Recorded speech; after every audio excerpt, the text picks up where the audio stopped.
This is Beering Ain't Easy. Do you spend all week thinking about what new beer you'll try next? Then yeah, this podcast is for you. Come join us while we try new beers, share our ratings, debate craft beer culture, and in the process, throw a few jabs at ourselves. So crack one if you got one, and turn it up.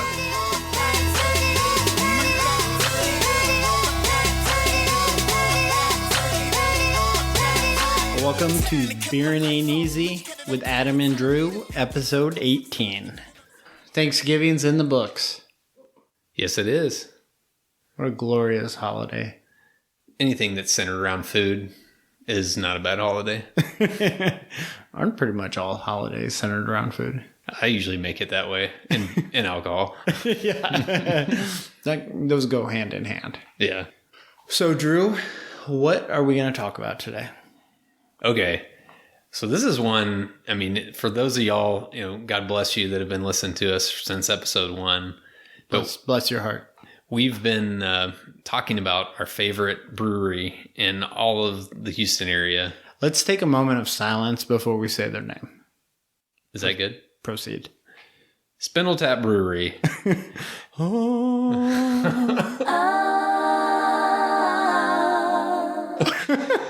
They make the best hazy IPA in Houston, obviously, but maybe the world. I mean, I would argue the world.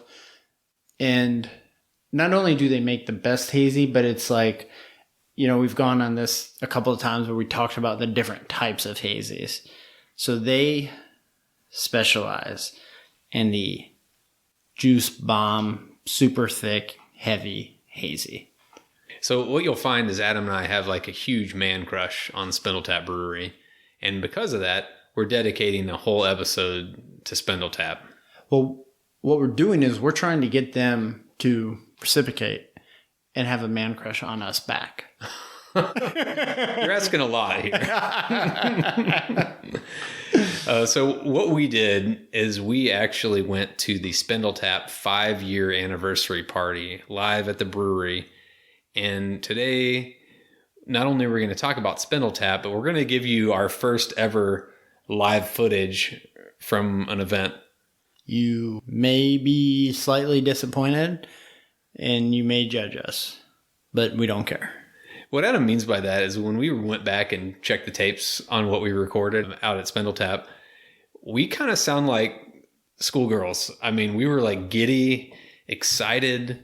It was our first time out in public, so we felt a lot more important because we were holding a microphone, I think, because when you hear the footage, you're going to laugh a lot. People were looking at us and we thought they were admiring what we were doing, but they're probably like, well, these guys just go away. I thought I sounded like a drunk schoolgirl. Yeah, it's funny. We didn't even have a lot of beer when we recorded that, but we just sound like we're either hyped up on Mountain Dew or something. Something. Some like Spindletap crack. Yeah, it's in the air. What I want to do first is I want to crack a beer because my pregame beer is empty. And so that means we need to get to business here. So I'm going to crack this one and then you're going to tell us what we got today. Today, we have a very special beer. So this is Haymaker Triple IPA. Of course, it is a hazy, coming in at 10% alcohol, and it is a juice bomb. So before we talk much more, I really want to play this live footage. So let's play the live footage for the audience and let them get their laughs out on how incredible we sound live. If anyone is still listening to this podcast, you're welcome to fast forward about 3 minutes. No, don't do it. All right, everyone. We're coming in live from Spindletap's 5th anniversary party. This is our first time getting out in the wild and doing a podcast. I feel like I'm out in the wild right now. Dude, there's so much energy coursing through my veins. There's so much energy, chasing around the kids, drinking beers. Great time out here. Great time to be alive. Oh, man, I feel like news reporters right now with this microphone. It's like, I am reporting live from Spindletap Brewery. If there's one thing that is official right now, it's us. How's your wrist doing from all the autographs? It's a little sore. I've been signing autographs all day. Customers, clients coming up, asking if we'll go to their Christmas parties and I mean, it's be the really host. tough. When I signed up for this podcast, I never expected to become a celebrity overnight, but that's what's happened. I mean, are we considered media? Because if we're considered media, we just need to quit this shit right now. Yeah. Let's talk about what Spindle Tap is bringing to the table today. So what do you think about what you've had so far? So Spindle Tap is, I mean, we've talked about it since episode 1. You guys have been waiting a long time for this, but they're our favorite hazy in all of America. Drew and I could not sleep last night. I mean, we were so excited for what was going on today. They had 2 or 3 new releases. Adam was just like texting me, like he kept changing his mind which beers he wanted to get first. Well, it really came down, what beers I drank at the brewery today really came down to what beers were not available to go. Yeah, and I mean, let's be honest.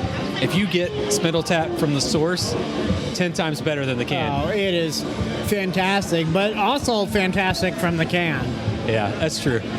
And so no better way to, spend our first live appearance than at Spindle Tap. Our inaugural live episode. There's that inaugural again. So I'm sorry you had to go through that. Back to the episode now. Wait, before we go back to the episode, I just want to reflect on the fact that we were talking about autographs and other things like that, kind of like we're important son of bitches.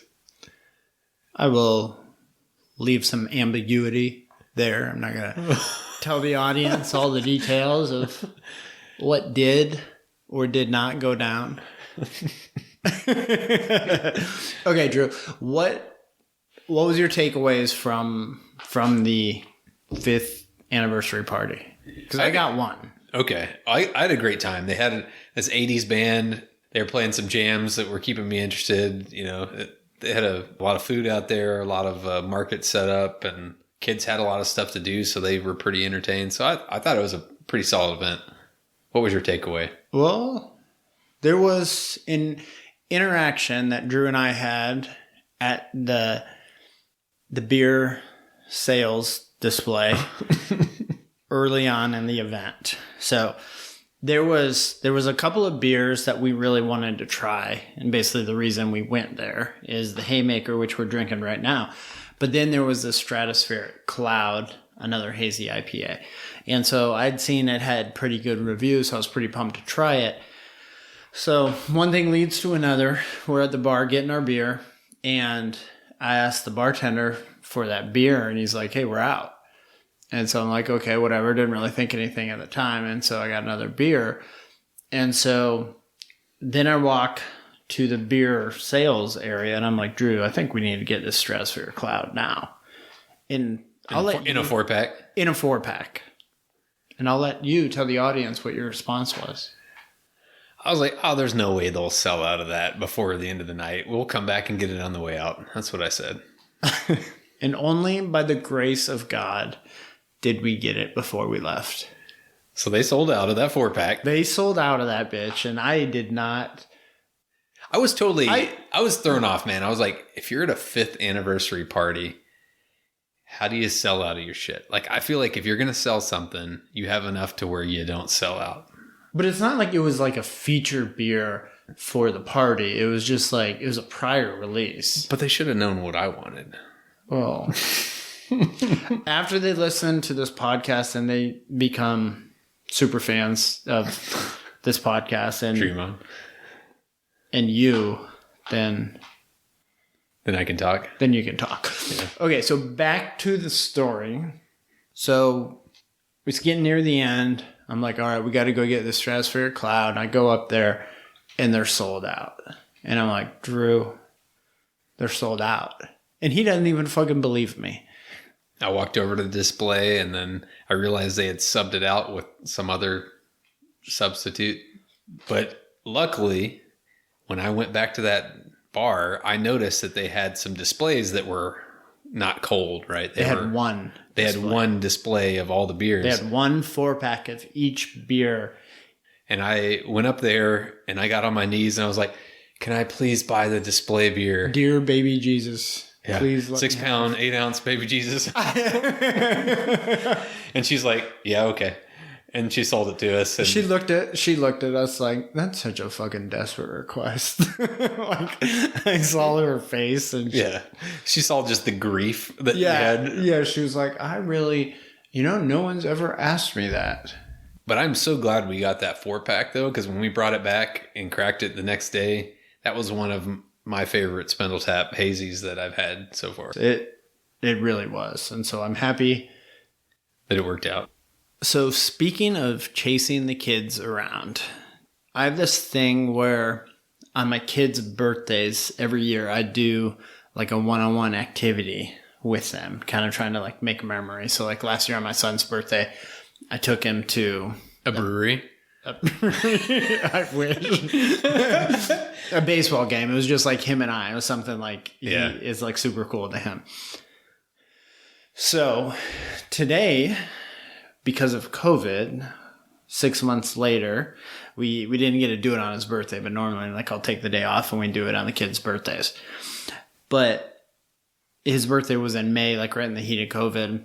And so we've been talking about doing it ever since. And so we finally did. And so I took him to go-karting and a trampoline park. Yeah. And that is where things got interesting. How so? So there was this like basketball hoop in the middle of the trampoline park. It's like this huge, massive trampoline park, and there's like 5 people there. And so normally it's like 5,000 kids like all over the place. So you can't dunk usually. Yeah, normally it would not be acceptable for me to dunk. Today it was borderline. Oh, you went fucking MJ on them. I huh? went fucking MJ, Sean Kemp, you name it. Sean Kemp. Oh, you dropped the Sean Kemp reference. Well, the reason when I think of a tomahawk dunk, that is Sean Kemp. I hope you got some video footage of this dunk. I certainly got some video footage, and I'd be lying if I told you that I did not initiate the official Beer and Ain't Easy dunk cam. I'm not sure how I feel about you representing Beer and Easy on a dunk competition until I see this footage. So if you can picture this stocky, supremely athletic, elegant, finesse, Elegant. elegant. I tried throwing myself an oop off the backboard like literally 500 times until I finally realized I was not going to be able to do it. That sounds like a Dads of Instagram type of photo. Yeah, it was like Dads of Instagram video. And Caleb was rooting me on. He thought it was awesome that I could. I was wondering if like he was sitting over in the corner like, damn it, Dad's trying to film himself dunking again. Yeah, it's like, oh, you did it. And so he's 5. And so I feel like my days of him thinking that I'm cool for dunking with him at the trampoline park are very limited. You gotta soak that shit up I right had now. to soak that shit in. All right. So let's talk a little bit about Spindletap beer. So I have prepared a few questions I would like to talk about regarding Spindletap. Question number 1. What is your all-time favorite Spindletap beer? I think we established in a previous episode that we both are big fans of Candy Green. So I agree, Candy Green. What do you think differentiates Candy Green from their other beers? You know, it's funny. I know I'm going like in a tangent here, but I've often thought, God damn, they sold me the same fucking beer again. And they got me sucked into that new release for another $20 4-pack, and I'm drinking the same beer. They just put a new label on it. But during that event, I actually took not 2, but 3 Spindletap hazies side by side and tried to see, can I tell the difference? And there are small subtleties in those beers. I would like to do an experiment. And if it wasn't for goddamn coronavirus, I would have drank out of each one of those beers that you're talking about. Yeah, I wouldn't have allowed it even if there wasn't a coronavirus. I wouldn't have asked you. So I took Houston Hayes, which was my first love. That was the first thing that I ever had at Spindle Tap. And I was like, oh my God, this brewery is amazing. And then Heavy Hands, which is another one of my favorites. And then I took Figure 4, which was the first beer that I had on tap there. And you could tell a little bit of differences. Some of their beers have a little bit of a citrus bite, or like almost like a green taste to it when you drink it. Like Houston Hayes, I think it has that green bite at the end of it. I usually think of green more as an appearance and less of a flavor. Really, like, people know what I'm talking about. All right, okay. They know what you're talking about. So when I drank those side by side, I realized that some of them are a little smoother. Some of them almost have a thicker, like almost Like a different mouthfeel. different mouthfeel to it. And other ones a little sweeter. I feel like Candy Green, to your original question, Candy Green, like it's exactly what it describes. It's like you're drinking like a Jolly Rancher inside of a hazy IPA. And it was like just really well done. I didn't expect that to taste so good, but it was really awesome. Yeah, it had such a perfect finish. I will say that, like, one thing that we had talked about, we had loved Spindle Tap, but we were feeling like they were not branching out enough from these amazing Citra Bomb hazy IPAs. And all of a sudden, they're now dropping coffee stouts. They got regular stouts. They had a Belgian this weekend. They had this West Coast IPA. So now, I like it because, I mean, you start drinking enough of these Citra Bombs in a row and your taste buds are just freaking shot. Oh, yeah. I mean, that's part of the experience about going to a brewery is you don't want to drink the same type of beer each beer you get at the brewery. Mm-hmm. If by some chance you get more than one beer when you go to a brewery. Does anyone go for just one beer? No one that we associate with. Excommunicated. I've heard they're out there, though. All right. So I think everyone's getting sick of listening to our bullshit. Let's bring on those ratings.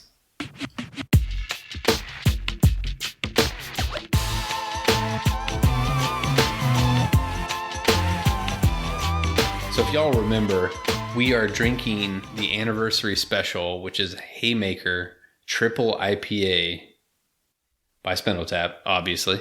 Obviously. One thing I love about Spindle Tap is I love their can art. So this one is from the greatest video game of all time.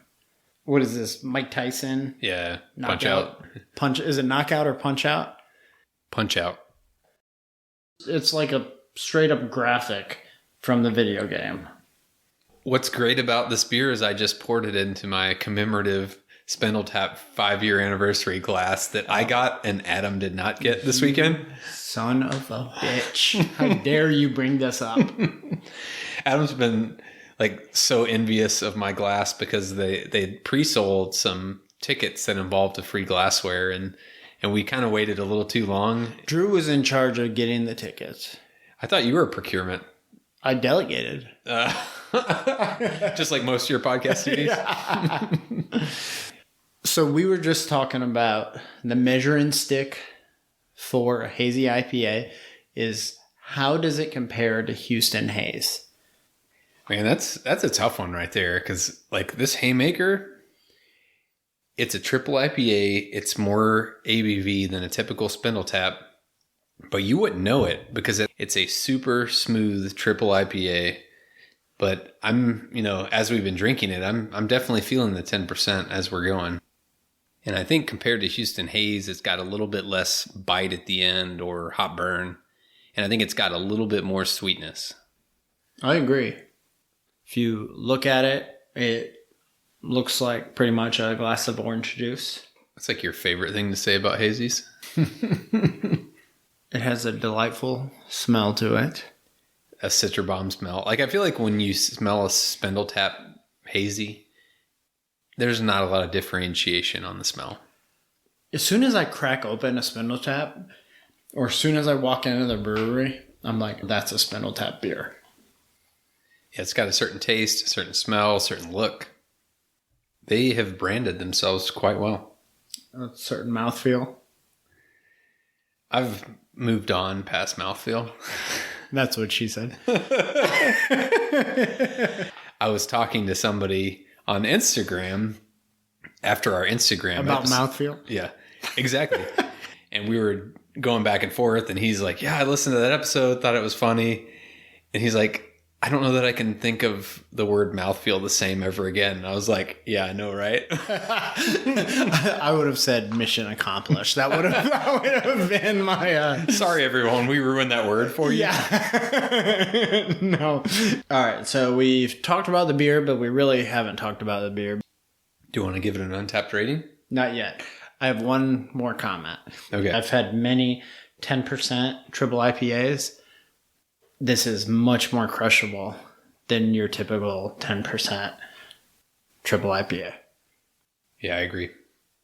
All right. So Drew, what are you rating this beer? I'm actually rating this one a 4.25. When I compare it to a Houston Haze, I actually still love Houston Haze a little more because it's got that bite. It's not as boozy. This one is a great Spindle Tap beer, but it's not my favorite Spindle Tap beer. Damn it. I thought I had you. I thought you were going 4.5. I thought I was going to reach for the stars, huh? I thought you were going to buy into the hype of the anniversary beer, the Spindle Tap episode. In my anniversary glass. Oh, shut the fuck up. So I am also going to 4.25. And I think this is a very good beer. And just like almost any Spindle Tap beer, it is a beer I would gladly buy again. But I don't think it's the best Spindle Tap beer that I've had. You know what's funny is like when we're talking about something not being the best and it's a 4.25, we just got it from the last episode and we were gushing about those beers. Yeah. And they were 4.25. So let's just put this in perspective. We have such a high bar set for Spindle Tap. These guys make some freaking badass. These guys hazies. make some badass beers. Before, I talked about how like I have a starting Untapped rating for various types of beers, most of which are in the 3.5, 3.75 range. If I buy a Spindle Tap hazy, that starting point is 4.25. And it's not because of the hype, it's because they've earned it. With that, Spindle Tap, We love you. we love you. Don't ever stop bringing us good beers. And don't branch out too far away from the hazies because we know where you're really bringing that heat. I need at least one new hazy per month. That's my ask of you. Go in peace. Are you like a priest now? All right. Spindle Tap, we loved the 5th anniversary party. We're going to keep buying your beer, and I hope everyone else does too. Go in peace. This has been a Beering Ain't Easy production at the Sesh Co-working Podcast Studio in Houston, Texas. Follow us on Facebook or Instagram. And if you want to see what we're drinking, our Untapped handles are Beering Ain't Easy Adam and Beering Ain't Easy Drew.